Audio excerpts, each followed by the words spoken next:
My name is Colonel Natalie Williams. At 32, I've commanded cyber units, led million-dollar operations, and earned the Silver Eagle on my uniform. But nothing, and I mean nothing, felt harder than going home. After 5 years of silence, I returned to the small townhouse that never saw my military career as anything but a phase. Tomorrow that changes. Because at my father's company event, I'm not just a guest, I'm the Pentagon liaison for their biggest contract yet. If you've ever been underestimated by your own family, buckle up. This is how you reclaim your worth without ever raising your voice. I hadn't been home in 5 years. As I pulled into the driveway of my childhood house in small-town Montana, my dress uniform sat quietly in the back seat, Colonel insignia gleaming beneath the garment bag. To my family, I was still the girl who threw away her future for a fallback military job. What they didn't know tomorrow at my father's company event, I would walk in not as the disappointing daughter, but as the Pentagon liaison on a $1.2 billion defense contract, overseeing the very project they've staked their careers on. This isn't just a story about rank. It's about reclaiming worth when no one believed you had any. The door clicked shut behind me with a heaviness that felt more like a memory than metal weighted with years of silence, misunderstanding, and the kind of love that comes laced with conditions. The familiar scent hit me instantly lemon cleaner, fighting a losing battle against my mother's ever-present rose candles. It was a house that had tried for years to scrub away disappointment, but never quite succeeded. Everything was exactly as I'd left it 5 years ago. The faded wallpaper still curled like peeling bark, and the couch cushions sagged in the same weary shapes, molded by 1,000 arguments and long stretches of silence. The family portrait stared back from the walls like judges in a courtroom. Gregory's college graduation photo sat in a gleaming silver frame on the mantel, spotlighted like a trophy. Mine tucked away near the stairs, gathering dust beside a forgotten high school award I barely remembered winning. "Natalie, you made it," my mother called from the kitchen, not with warmth or joy, but with the mild surprise of someone noting a delivery had arrived earlier than expected. She didn't come out. No footsteps, no outstretched arms. Just her voice clipped and clean layered with that tone I had learned to translate years ago. "You're here, but you shouldn't have been away at all. I was just telling your father about Gregory's new promotion," she continued, utensils clinking behind her words. "Senior project manager now. Shannon Murphy herself recommended him. Isn't that incredible?" She said it like a prayer, like Gregory's name still came with divine right. I answered with practiced ease. "That's impressive." My voice smooth, measured, the kind of tone you learn in uniform where reactions are calculated and personal feelings are shelved. "He'll be heading a new division soon. Megan's over the moon. And they've bought a second house up by the lake. You should see the photos, so grown up, so successful." I nodded. Of course, it always circled back to Gregory. My mother didn't ask about me. Not where I'd been stationed, not about the 6 countries I'd lived in, the languages I'd picked up, or the rank I had climbed to faster than most in the Army's recent history. In her eyes, I was still the girl who chose camouflage over credentials, who rejected the boardroom dreams she had mapped out on my behalf. I moved through the house slowly, fingertips brushing old railings and familiar corners, the scratch on the banister from a race Gregory and I had when we were 7, the sun-bleached patch of carpet where Dad used to pace while talking to the board or the client. Everything in this house whispered of legacy, but it wasn't mine. I was the off-script chapter. Gregory was the headline. And yet I knew something they didn't. Tomorrow, everything would change. They just didn't know who I had become. Not yet. I climbed the stairs slowly, each step creaking like a whisper from the past. My old bedroom door was still painted lavender, though the color had long since faded into something more muted, something like me back then. I turned the knob and stepped into a time capsule. Nothing had changed. The cheerleading trophies still lined the top shelf, frozen mid-victory. Academic medals from high school science fairs still hung by brittle ribbons, their once bright gleam dulled by dust. My college acceptance letters were tacked proudly above the desk. Harvard, Stanford, Duke kept on display like unopened promises. My parents had preserved everything about me until the moment I chose differently. There were no photos from my commissioning ceremony, no display case for the bronze medals or commendation plaques, no frame for the article that named me one of the youngest officers to command a cybersecurity task force in the U.S. Army. It was as if the moment I veered off their script, I had ceased to be worthy of celebration. I sat on the edge of my childhood bed, running my hand across the quilt my grandmother had sewn for my 13th birthday.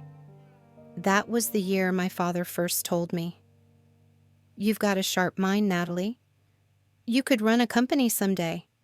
He said it like a prophecy, and for a while I believed him.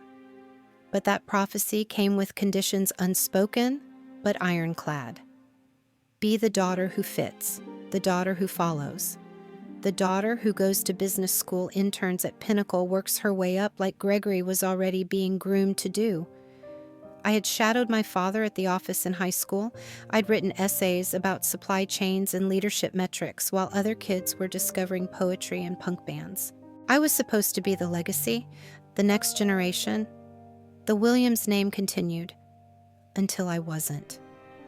When I first brought home the ROTC brochure, the shift was seismic. I can still see my father's face when I said the words, "I want to serve." His mouth tightened as if I'd told him I was dropping out to join a commune. "The military is for people without options, Natalie," he said flatly. "You're smarter than that." He didn't raise his voice. He didn't need to. The disappointment was so thick it felt like drowning in a quiet room. My mother had said nothing that night, just folded laundry with tighter hands than usual. Later she tried to reason with me, suggested I defer the scholarship apply for an MBA instead just to keep doors open, but I had already made up my mind. For once I had chosen something for myself. And from that moment on, the quiet distance began. Phone calls became shorter, holiday visits became rarer. My father would still send the occasional email articles about cybersecurity developments, as if to remind me the only valuable path still led through Pinnacle, but they always ended with lines like "Gregory's thriving" or "Tiffany just got promoted again." I became background noise in my own family story. Gregory, on the other hand, fit the mold perfectly. He'd always been affable, presentable, brilliant in that predictable way that gets noticed at corporate mixers. He had my father's handshake and my mother's taste in decor. He never questioned the path. He paved it with obedience and ambition, and my parents rewarded him accordingly. They celebrated every rung of his corporate ladder, the analyst job, the early promotion, the mentor praise. When he got his first office, my father had the plaque mounted. When I got my first command post, my parents said, "That's good, Natalie," before immediately changing the subject to Gregory's latest project.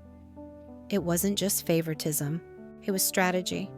They had invested in him as their legacy asset, and I had become a deviation too uncomfortable to acknowledge.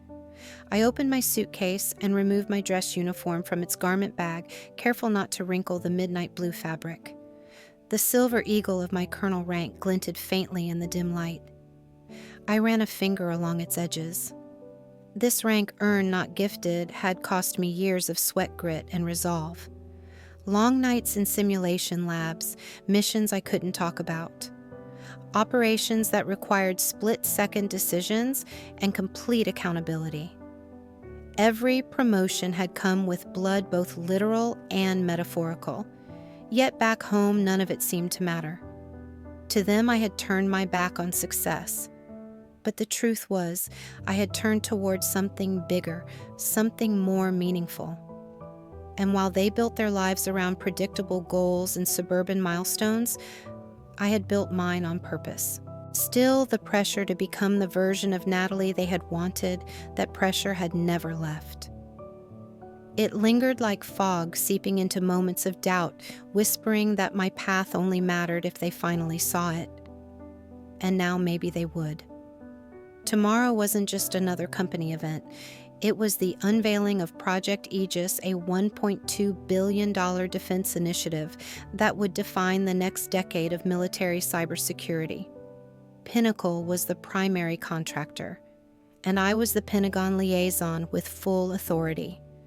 In that conference room, surrounded by executives who had never known that I was just Natalie's daughter, they would see the uniform, they would hear the title, and they would understand that I hadn't wasted anything. Gregory's newest team.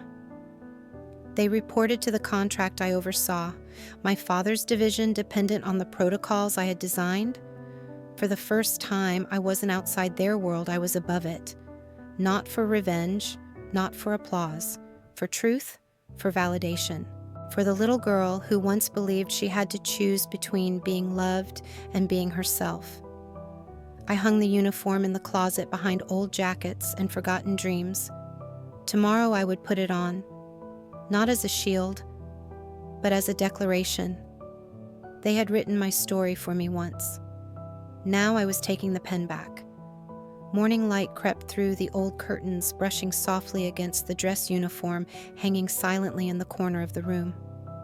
I had been awake for hours, not because of nerves, not because of fear, but because today I would no longer stay silent.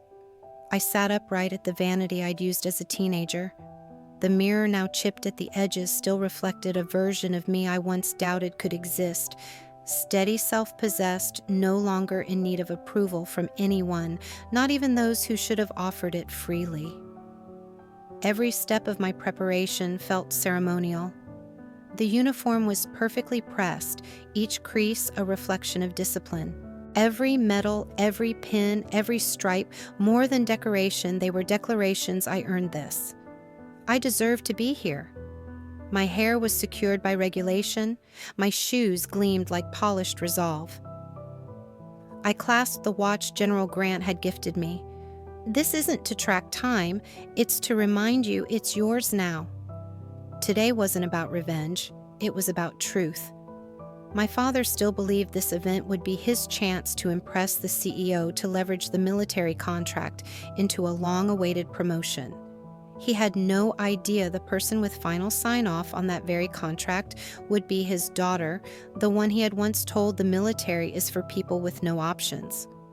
My mother would hover near Gregory, brimming with pride, as he prepared to deliver his big presentation.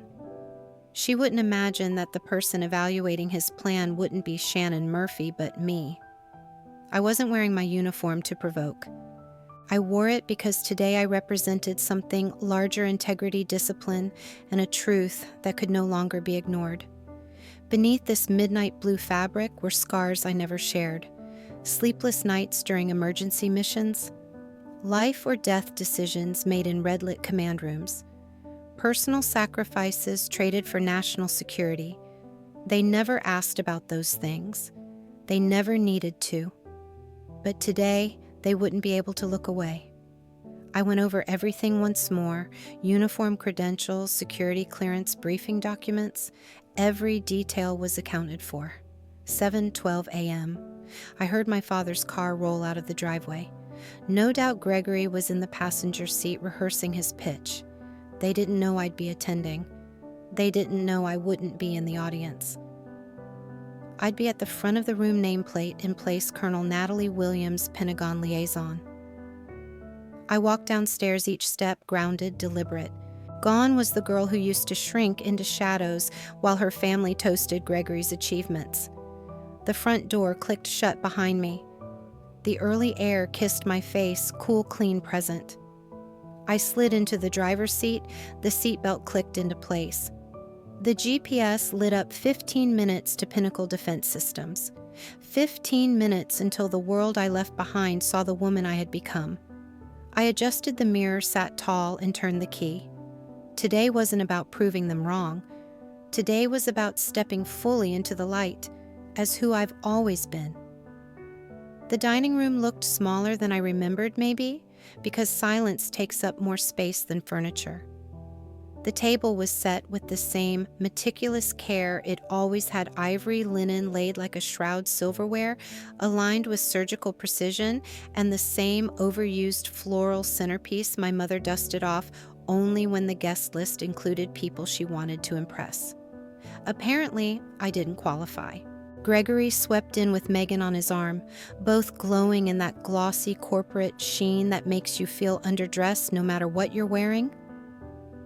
Megan's heels clacked across the floor like applause, and Gregory's tailored blazer still held the crisp lines of something recently steamed, probably by an assistant.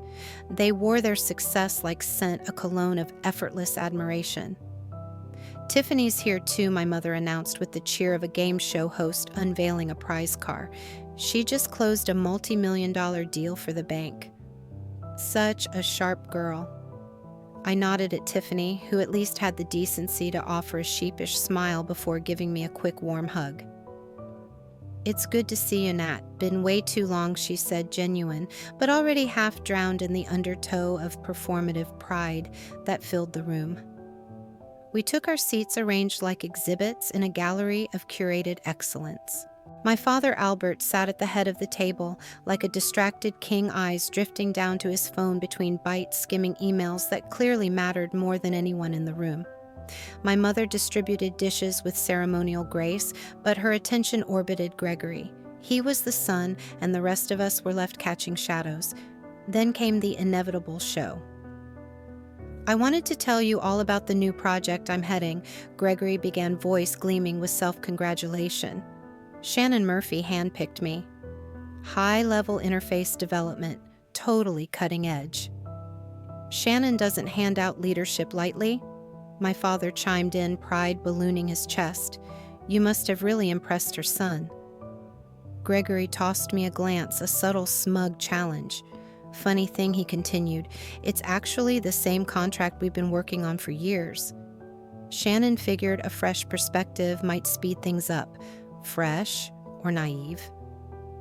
But I said nothing. "Not yet." My mother practically glowed. "That's wonderful," she beamed, then turned to me with a smile so tight it could slice paper. "And how's your job, Natalie? Still the same rank Job? Not career.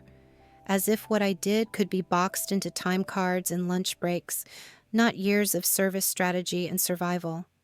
"Things are going well," I answered, my voice smooth but hollow. "Still a captain, or whatever my father asked, eyes never leaving his screen." "Something like that," I replied, my fork suddenly too heavy in my hand. And then came the parade, Gregory's 12 direct reports, Megan's firm promotion, Tiffany's skyline view condo. Achievements were passed around the table like side dishes. Not a word about my deployments. Not a whisper about the cyber attack I'd helped prevent or the intel I'd protected. My battlefield didn't count because it didn't come with a LinkedIn update or a glossy photo in the company newsletter. "Military life must be so transient," my mother mused, lifting her wine glass. "It's just nice to see young people planting roots, building something." Translation, unlike you. Gregory leaned back, swirling his wine, and grinned like he'd already claimed the trophy. "I'm presenting to Shannon tomorrow. Innovation proposal. Big moment. She's expecting a lot from me." "Is there a military rep attending?" I asked casually, watching their faces. My father nodded. "Supposedly. Some colonel. Doubt they'll send someone important, probably just a formality." Gregory laughed. "Right. They never really get it. Military people just follow orders, check boxes, salute the flag. No room for real innovation." Tiffany shifted in her seat. "That's not fair, Greg." He shrugged, riding the wave. "Come on, let's be honest. The military's for people who couldn't compete in the real world." Natalie was smart, could have done anything. Instead, he didn't finish. He didn't have to. Instead, I'd wasted myself. Or so they believed. I held my wine glass tighter. "What exactly do you think I do in the Army?" I asked, voice level. My father barely looked up. "Push papers. Keep things organized. Important, sure, but not really challenging for someone like you." Gregory grinned. 10 years from now, you'll still be taking orders. I'll be running a division." The silence that followed wasn't empty. It was loaded like the hush before a storm or a breath before a detonation. I could have ended it all right there, flattened them with a single revelation. But instead, I smiled faintly, took another sip of wine, and let them enjoy their fantasy for one more night. Tomorrow would do the talking for me, and it would speak loud. The room had grown thick, not from the roast beef or the bold red wine, but from something denser, something years in the making. Judgment. Subtle, slow-cooked, and now soaked into every thread of carpet and crease of napkin. It hung in the air like a fog of unspoken comparisons swirled just beneath the clink of silverware and murmured pleasantries. I sat upright, hands steady, posture perfect, a soldier in civilian disguise camouflaged in silence. Across the table, my mother reached for the gravy boat's smile as composed as the linen napkins she had ironed within an inch of their lives. And then she dropped the next blow with surgical precision. Tiffany just bought a condo downtown. 3 bedrooms, gorgeous mountain view. It's so nice to see young people building real stability.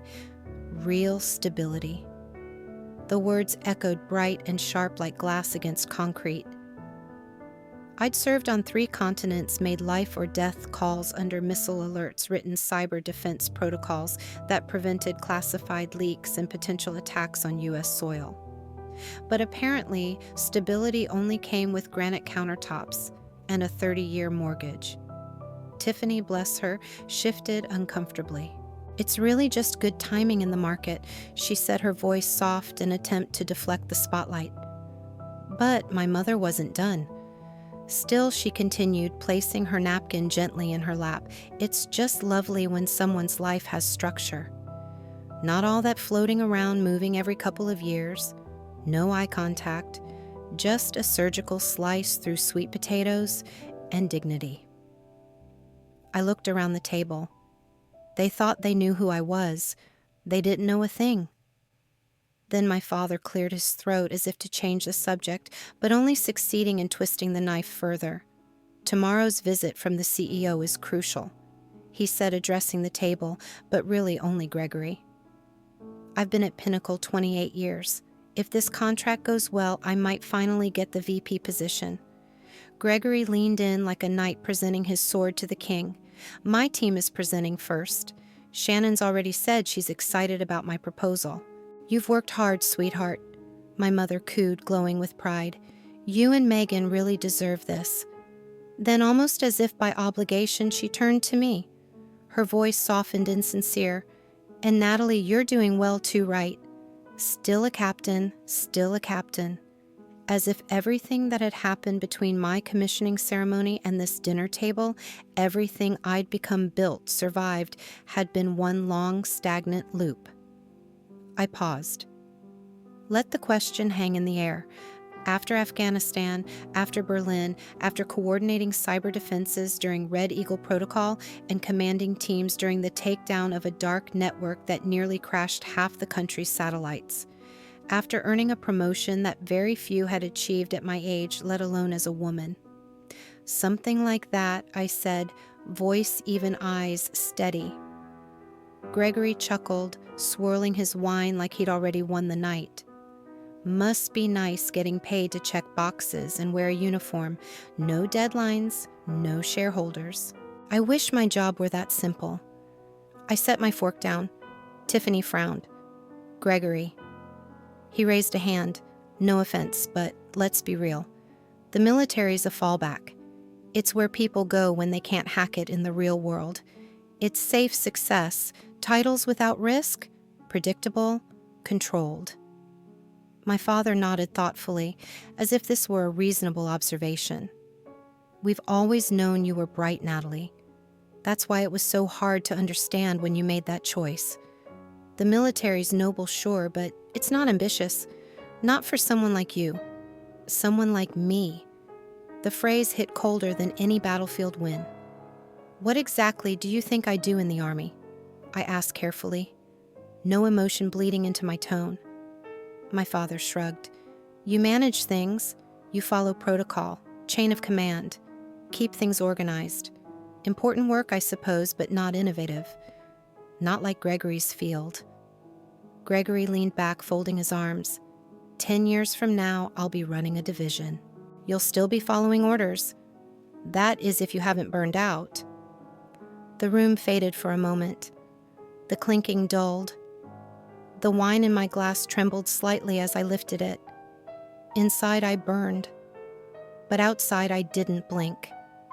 They talked as though I weren't there, like I was an outdated photograph in a drawer pulled out once a year to be acknowledged, then tucked away again. A polite failure.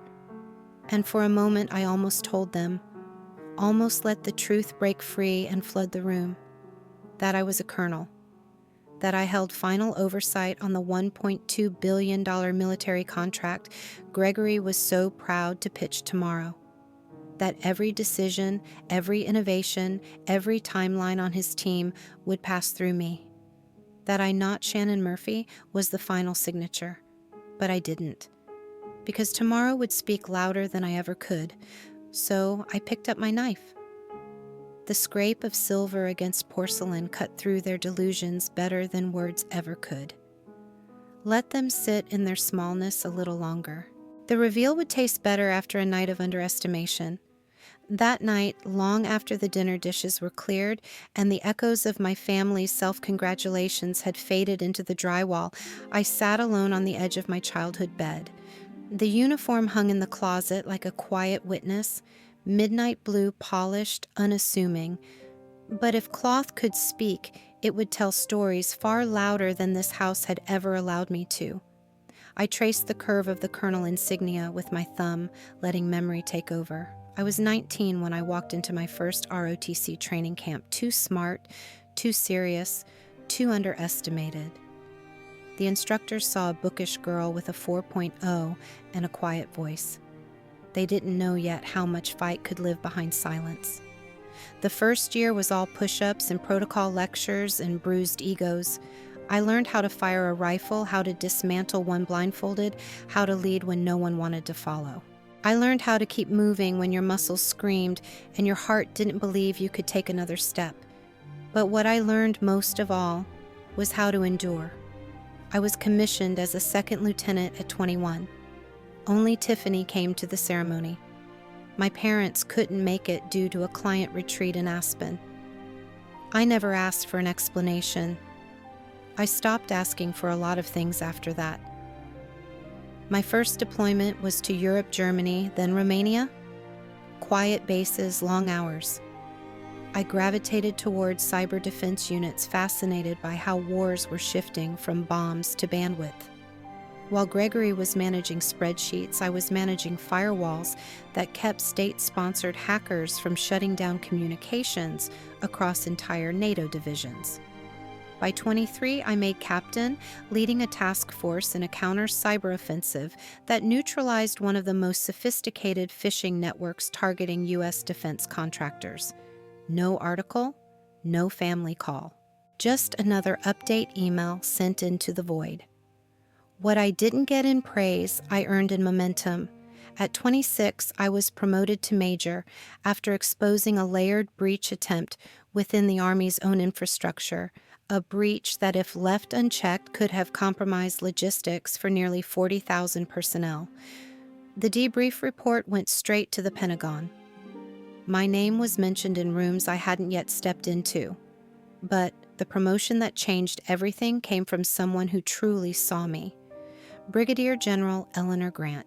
William, she had said during a post-exercise debrief, her voice steel-laced but thoughtful. You think in patterns the rest of us miss. That's not just talent. That's doctrine waiting to be written. She became my mentor, my sharpest critic, my fiercest advocate. When I found a statistical anomaly in a routine audit, one that pointed to a coordinated cyber infiltration campaign, Eleanor told me to trust my gut. That gut led to the unraveling of a near-catastrophic breach attempt, one buried so deep even our own systems didn't detect it at first. That operation earned me an early promotion to lieutenant colonel, and it earned me a reputation. By 28, I stood in full uniform in a Pentagon conference room as Eleanor pinned silver eagles to my shoulders. Full colonel, youngest in Cyber Command history. No one from home attended. Again. I didn't expect them to, not anymore. But something shifted in me that day. Not pride, not defiance. Just clarity. They had built a version of me they wanted to believe in, the girl who would take over the family legacy, marry, safe work, predictable hours, live 3 blocks away. I had burned that blueprint long ago. In its place, I built something they never bothered to look at. Something real. Something mine. Now, as I sat in this bedroom, frozen in lavender, and lost expectations, I could hear their voices from down the hall. "She's still young," my mother said. "Maybe she'll figure things out." "She threw it away," my father muttered. "We gave her every opportunity." Gregory said nothing. I reached for my uniform and unzipped the bag. Let them sleep in their small assumptions. Tomorrow, I'd wake them up. Morning arrived, not with softness, but with precision, sharp light cutting through the blinds like a blade slicing away doubt. I rose without hesitation. My hands moved from muscle memory, shirt, starched collar, crisp, each ribbon pinned exactly where it belonged. My metals caught the light as if they too were ready. I twisted my hair into regulation perfection and looked into the mirror, not for reassurance, but confirmation. I didn't see the daughter my family had underestimated for years. I saw a full-blooded officer, a colonel, ready for battle. The GPS read 14 minutes to Pinnacle Defense Systems, my father's empire, my brother's playground. Today it would become the stage for something they never saw coming. I pulled into the reserved spot out front, the words on the sign precise and final. Military Liaison Cole, Natalie Williams. The guard at the checkpoint straightened immediately at the sight of my uniform. His voice shifted, tone crisp. "Good morning, Colonel. May I see your ID?" I passed it to him. He glanced at the clearance level, eyebrows rising slightly. "You're expected upstairs, ma'am. Main conference room. Would you like an escort?" "No need," I answered coolly. "I know the layout," and I did. I'd memorized the building's blueprints during the pre-site security analysis. I knew the entrances, exits, server rooms, firewalls, every detail, down to which executive offices had windows that opened. This place wasn't foreign territory. It was terrain I had mapped, evaluated, secured. It was mine. The elevator doors opened to the executive floor where the carpets were thicker, the voices quieter, the stakes higher. Glass offices shimmered around me, reflective cocoons for egos and ambition. And then I saw him, Gregory, leaning against the wall outside the conference room, tablet in hand, lips moving silently as he rehearsed his pitch. His business casual confidence looked pressed and polished. But when he glanced up and saw me, the practiced poise cracked.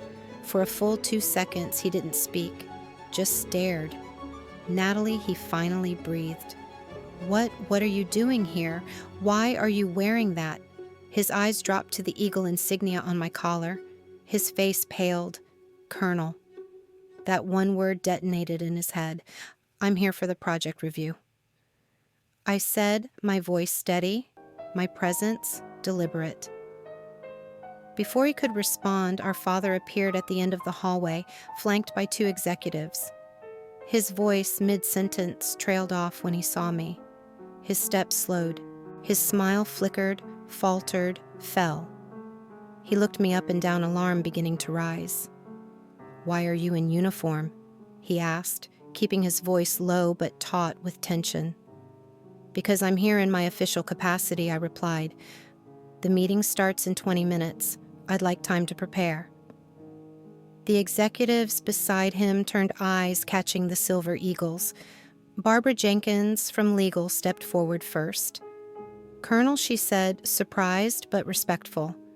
"We weren't informed you'd be here in person. It's an honor." I nodded. My father didn't. His face had drained of color. "Colonel," he echoed softly, "what is this?" "You'll be briefed shortly," I replied. "The CEO will explain everything." I turned and walked past them into the conference room, not bothering to glance back. The power dynamic had already shifted. Inside, a young intern fumbled with a pitcher of water when she spotted me. "Colonel, we weren't told. Do you need anything prepared?" "This is perfect," I said, taking my seat at the head of the table. More executives trickled in conversations, softening when they saw me. Several offered nods. A few introduced themselves. Most had expected an older man on a screen. None had expected a 30-something woman in uniform already seated in command. 10 minutes later, my father and Gregory walked in together, both subdued and shaken. They chose seats at the far end of the table, as though distance might dull the shock. At precisely 9:00 a.m., the conference doors opened. Shannon Murphy stepped in power, tailored in every line of her suit. Her gaze scanned the room, then stopped when it met mine. A flicker of recognition turned to a smile.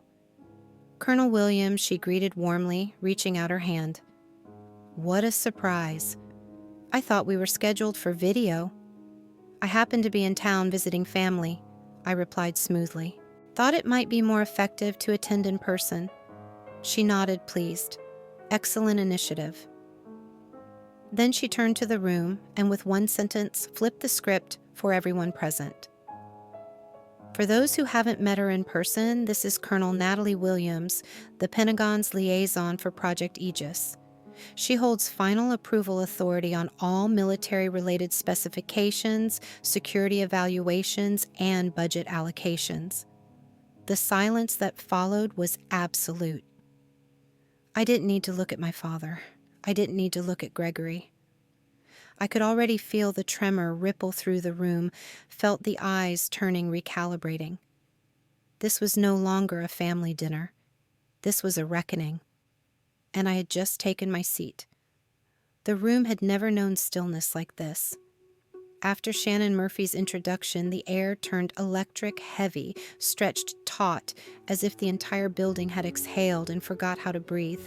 Every pair of eyes flicked from Shannon to me, then to the silver eagles glinting on my collar. You could feel the shift ripples of realization crashing in quiet waves across the room.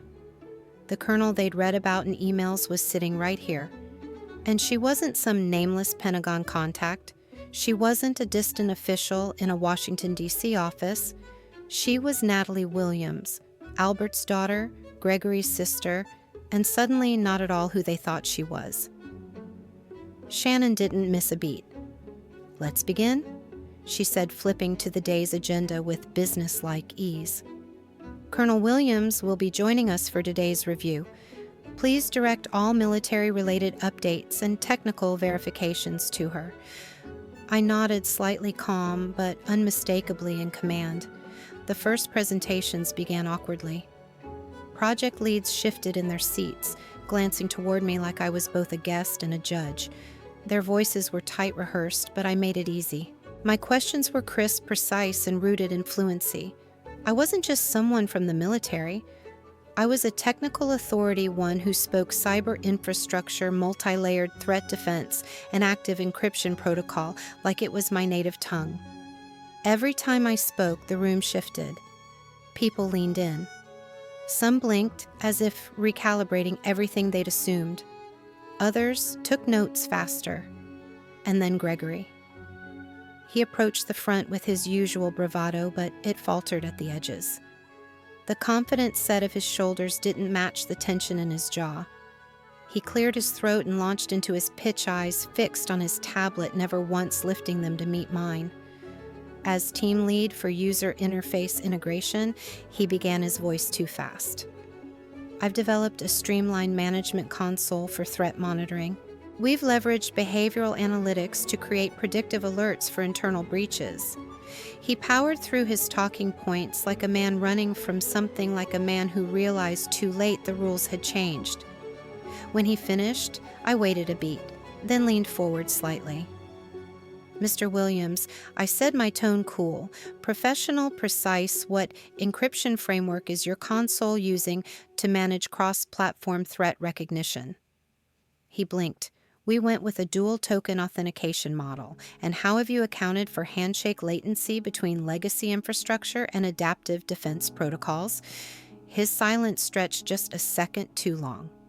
We're still working on that, he finally admitted, voice thin.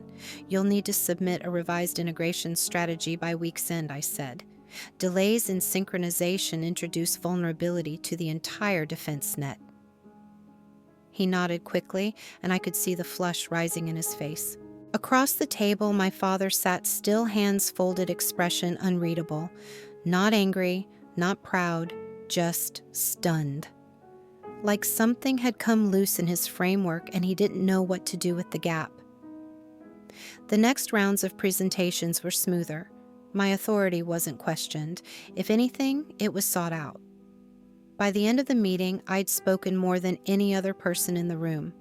My questions became directives. My nods became confirmations. And Shannon Murphy made it official. Colonel Williams will remain on site through tomorrow to conduct full security evaluations, she announced as the meeting closed. All departments are to provide her with full access. Her expertise is not only invaluable, it's non-negotiable. Laptops closed, papers shuffled, and the murmur of private conversations began to rise as the room dispersed. Shannon turned to me and spoke more softly. I have to say, Albert never mentioned you were the Colonel Williams. I knew our liaison was competent, but she paused, a faint smile tugging at her lips. Today was impressive.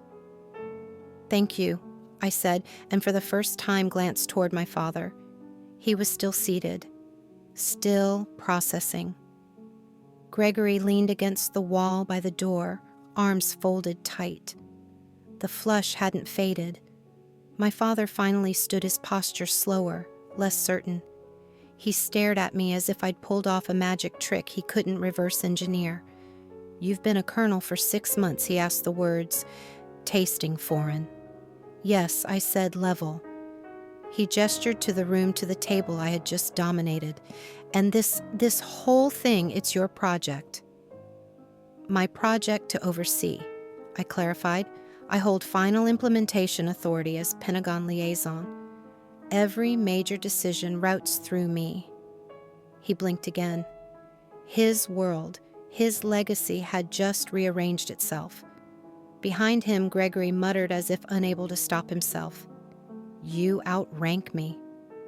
I turned, gaze, steady, voice like a scalpel. In this room, without question.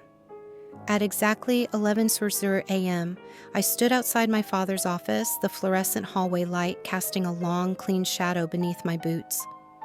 Through the frosted glass, their silhouettes hovered like ghosts from a life I no longer belonged to, familiar, distant, unfinished. Someone had clearly called my mother. Gregory was already inside, standing like a statue.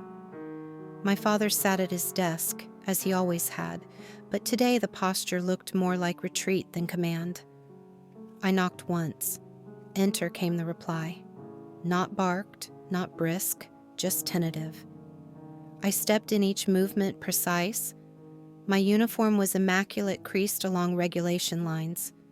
My insignia caught the light like a statement made before a single word passed my lips. I didn't remove my cover. I didn't soften my stance. This wasn't a reunion. This was protocol. My mother's eyes snapped up first. Her face shifted through a storm of emotions, relief, confusion, maybe even a flicker of fear. She hadn't expected to see me like this. Not like this. Gregory stood by the window, arms folded like a barricade he'd spent years maintaining. My father half rose, then thought better of it, and sank back into his chair. Please, he said, gesturing to the seat across from him. Sit. Thank you, I replied, my voice even. But I prefer to stand. I'm still on duty. And so was the silence. It filled every inch of space they thought they understood. My father was the first to break it. Why didn't you tell us, he asked, as if the question had weight. All this time we thought you thought I was stuck. I finished for him, that I was drifting, that the military was a detour, something I'd grow out of when I got serious about my future. My mother jumped in, voice tight. How could we have known you never told us anything? I sent you invitations, I said, to every promotion. Captain, Major, Lieutenant Colonel. I sent press coverage when the cyber task force hit national news. I sent emails when the operations were declassified. You never responded? You never asked. Her mouth opened. We were busy. No, I said softly but firmly. You weren't interested because none of it fit into the story you wanted to tell at dinner parties. Gregory was the rising star. I was the blurry photo nobody framed. She looked away, the words landing with the force of a truth finally spoken. Gregory scoffed from the window, the sarcasm brittle. So what, this was your plan? Show up in uniform, ambush, make us look stupid in front of Shannon. I turned to him fully, my expression neutral, my voice surgical. I showed up to do my job. You're the one who assumed I didn't have one. His arms dropped just slightly. No comeback came. My father's voice softened like a man discovering unfamiliar territory. We always wanted what was best for you. No, I said. You wanted what was easiest to explain. A daughter in finance. In law, something that sounded impressive to your friends. Something that looked familiar on a resume. You never stopped to consider that maybe I wanted something else. Something more. He stared at the desk like it might rescue him. My mother's voice when it came was smaller. We should have come to at least one ceremony. I didn't know they meant that much. They didn't, I said, not until I noticed you only ever attended Gregory's. Silence again, but this time it didn't feel like avoidance. It felt like recognition. Then my father stood, slowly, hands relaxed at his sides, his expression not quite proud, not quite ashamed, just honest. Colonel Williams, he said, his voice thick with something I'd never heard from him before. You've done something I can't pretend to understand, something extraordinary, and I'm sorry I didn't see it sooner. I stepped forward, allowed the words to meet me, not because I needed them, but because the girl I used to be had waited far too long to hear them. Gregory shifted arms, unfolding something, loosening in his posture. So you outrank me now, he muttered, the edge duller than usual. I gave him a faint smile. Greg, I was never competing with you. You just assumed I was losing. He looked down, nodded once. What I saw this morning, I couldn't do that. Wouldn't even know where to start. That's okay, I said gently. You weren't meant to. My mother stepped forward, tentative. Shannon's joining us for dinner tonight, she said. She wants to talk more about the project, about you. Will you come? I hesitated just for a breath. Then I'll be there. Off duty. As I turned to leave, my father called my name. Natalie, I paused at the threshold. We're proud of you. I'm proud of you. I met his eyes, steady, clear. I know, I said, finally. And I walked out, boots, silent shoulders, square head high, leaving behind the girl who once believed her worth depended on their permission to be proud. 10. The conference room had mostly emptied, leaving behind the low hum of fading conversations and the echo of a shift no one could quite unsee. Executives exited in clusters, nodding stiffly, offering quick handshakes and glancing back at me with expressions caught somewhere between respect and disbelief. The air still shimmered with the impact of what had just unfolded. In one morning, hierarchy had been rewritten. Quiet assumptions had shattered, but some remained. Shannon Murphy stood near the center of the room, surrounded by her senior leadership men and women who hours ago had likely seen me as a name on a memo, a figure on a flowchart, an outsider. Now I was something else entirely. Conversations murmured around them about next steps, contract timelines, cybersecurity integrations, and inevitably about me. At the far end of the room, I stood reviewing briefing notes, posture, composed fingers steady. My mind already turned to the next phase of implementation when Shannon's voice cut through the low buzz. Colonel Williams. She called, her tone warmer, now laced with admiration and a shade of curiosity that hadn't been there before. I think it's time we properly introduce you to the rest of the senior team. I walked toward her with the kind of calm earned in briefing rooms where mistakes carried weight, every step measured, every breath controlled, no trace of hesitation. Shannon turned to the room and spoke with authority. Everyone, this is Colonel Natalie Williams, our Pentagon liaison for Project Aegis. She has been instrumental in shaping the cybersecurity protocols we're implementing, and from here forward, she'll be overseeing every phase of the rollout. Thomas Bailey, Sr. Vice President of Engineering stepped forward first, his hand outstretched.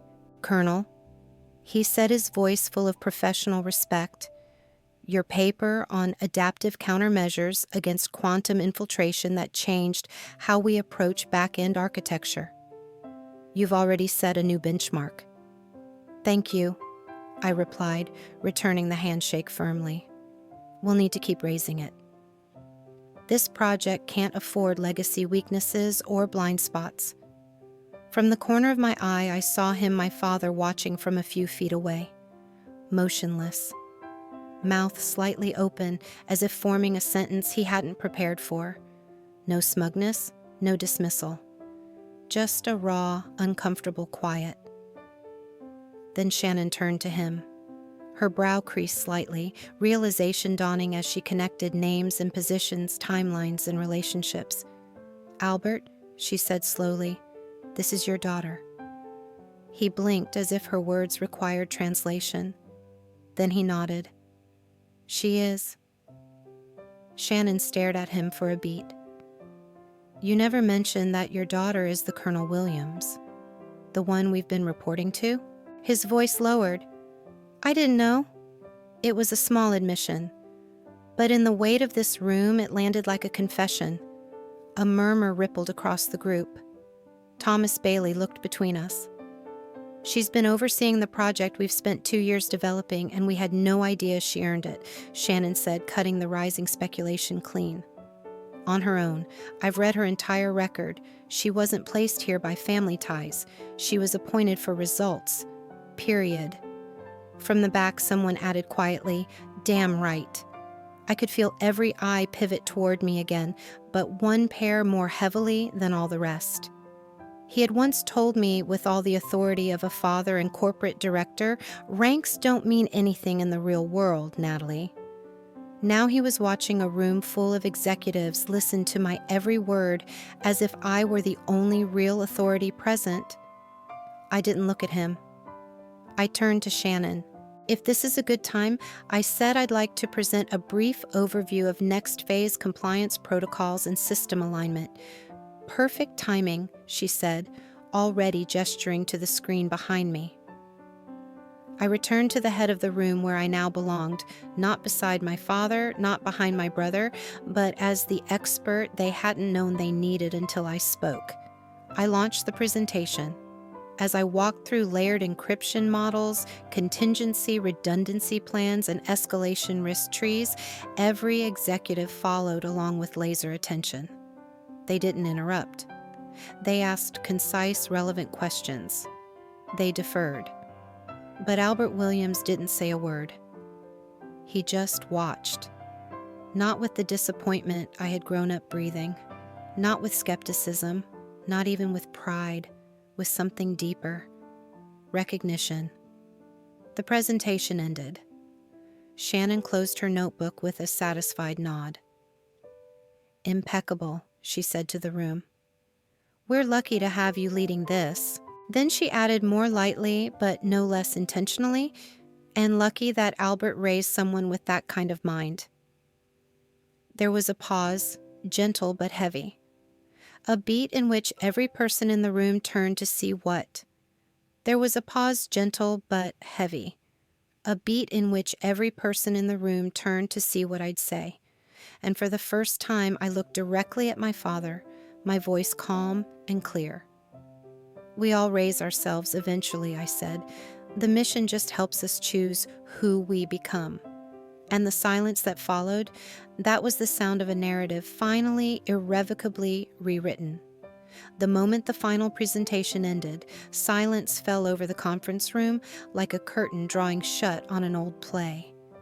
The shock hadn't worn off. People were still processing what they'd witnessed, that the colonel overseeing the most sensitive military contract in the company's history was not just some faceless liaison from the Pentagon, but Albert Williams's daughter, Natalie. My daughter. My father's voice had cracked when he said it aloud, as if saying the words would somehow rewrite years of disregard. But nothing could rewrite the past, only acknowledge it. And in that moment, acknowledgement was finally beginning. I watched their faces, my father's strained, my mother's pale with disbelief, and my brother Gregory stunned into silence, his usual bravado stripped away like camouflage in daylight. The quiet that followed wasn't filled with tension anymore. It was realization. And I, standing at the front of the room in full dress uniform, didn't flinch. For the first time, they truly saw me, not as the rebellious daughter who had defied expectations, not as the disappointment who left the family path, but as who I had become, Colonel Natalie Williams, strategic architect, cyber defense specialist, leader. Later that day in my father's office, the conversation turned personal. The air was heavier, closer. My mother sat on the edge of her chair, wringing her hands like she had something to confess. Gregory stood by the window, arms folded, gaze darting between the floor and my uniform. My father leaned forward on his desk elbows, resting on years of authority that no longer felt as absolute. "Why didn't you tell us?" he asked. The question stung, not because I hadn't told them, but because I had. In emails left unanswered, in phone calls rushed off, in invitations declined without explanation. I had stopped expecting curiosity from them the same year I stopped waiting for them to attend my graduation from officer training. "You didn't ask," I said simply. And after a while, I stopped trying to make you see what you didn't want to. There were no raised voices, no accusations, only the slow erosion of years of silence. My mother's voice cracked when she finally spoke. "We were scared. We didn't understand. You were always so brilliant. We thought the military was beneath you." I almost laughed, not cruelly, but with the kind of soft disbelief that comes from surviving something and seeing how small it looks from the other side. "The military wasn't beneath me," I replied. "It's where I learned to rise." My father stood then. For once, he didn't carry the weight of disappointment in his posture. Instead, there was something unfamiliar. Hesitation, maybe even humility. He extended his hand, not as a father to a daughter, but as a man to a woman he respected. "Colonel Williams," he said, his voice low, sincere, "I was wrong about all of it." I took his hand. Not because I needed his apology to move forward, but because I had already moved forward and he was just now catching up. That night, Shannon Murphy joined us for dinner. She walked into our family home not as a CEO, but as someone who had witnessed a reckoning and knew the strength it took to face it with grace. My father beamed when she praised me. My mother, still unsure how to reconcile the image of her daughter with the powerful woman sitting across the table, offered my favorite pie without a backhanded comment for the first time in years. Gregory was quieter, humbler. When he finally spoke, it wasn't to brag or compare. "You outrank me," he said with a half smile, then quickly added, "in more ways than one.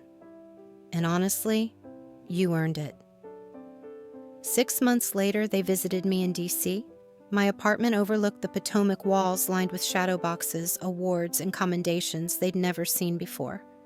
My father brought a framed newspaper article featuring my name. My mother brought herself, and that alone was progress. Gregory brought questions, not criticisms. They were slowly becoming what I had needed all along, family, not critics. When Brigadier General Eleanor Grant, my mentor, arrived that evening for dinner, my father stood to greet her like a man meeting someone who had helped save his child. "Thank you," he said, voice thick, for seeing in her what we didn't. Eleanor simply smiled. "She didn't need me to see it," she replied. "She just needed space to become it." Later that night, as we sat together, no longer fractured by expectation but united by new understanding, my father raised a toast. To Natalie, he said, "Who proved that sometimes the best paths are the ones we don't plan, and that strength can look a lot like quiet determination." We all raised our glasses, but I didn't need the toast. I had already found what I came for.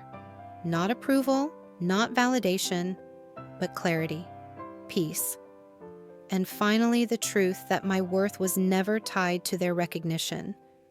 But damn, it felt good to have it anyway.